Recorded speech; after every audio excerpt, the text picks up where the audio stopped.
So Samantha Bee was holding her own counter-programming event. She sang a song about how sexy good journalism can be. Most of it we can't play at this time of day because people are trying to negotiate traffic. We don't want to distract them. But this line stood out. Here we go.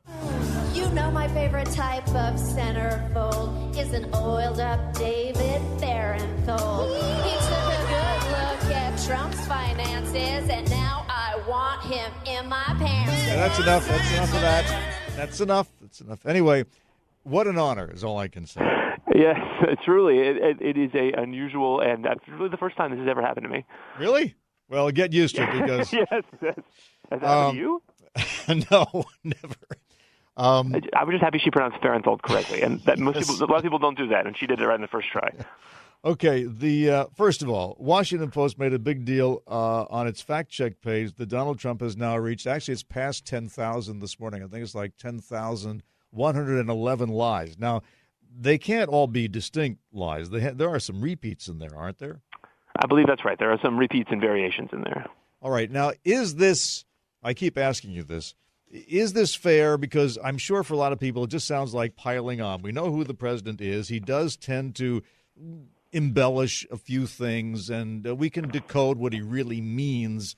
Why does the Washington Post continue to do this? Well, a couple of things. One, sometimes it is actually hard to know what he actually means, and a lot of these cases are, for the second point, these are not sort of like, slight exaggerations, or misstatements where he says one thing when he really means another.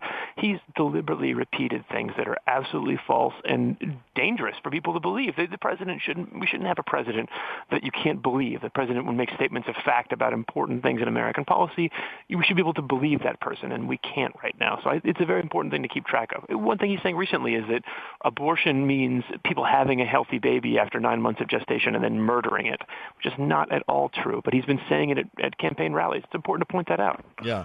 And one of the important pieces of context here is that he will soon be in negotiations, apparently, with the Democratic leadership on this infrastructure program, which they both want. And one of the challenges seems to be, does each side trust each other? I mean, do you have a feel for that? Will these negotiations go well, or will there be a walkout like there was during the government shutdown?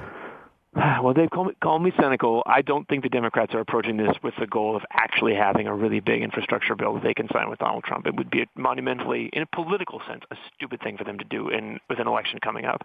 I think that this is something that Democrats are approaching with the idea that they will use it to, that it will fail, will not produce an infrastructure bill, and they'll use it to highlight ways in which Donald Trump is, in their mind, bad or destructive.